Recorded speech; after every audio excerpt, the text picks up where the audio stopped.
जब सुने के होई भोजपुरी गाना, बस बजे के चाही गाना।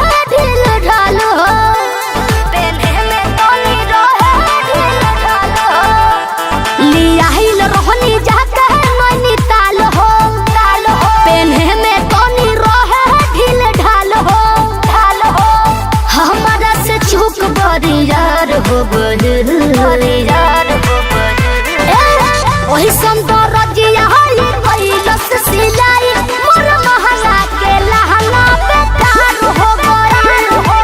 वही सौंदर्य कैलस सिलाई मोर महंगा के लहंगा बेकार हो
वही सौंदर्य कैलस सिलाई मोर महंगा के लहंगा बेकार हो गइल।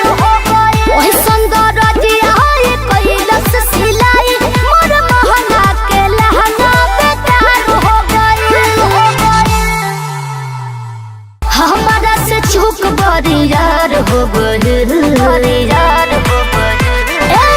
वही सौंदर्य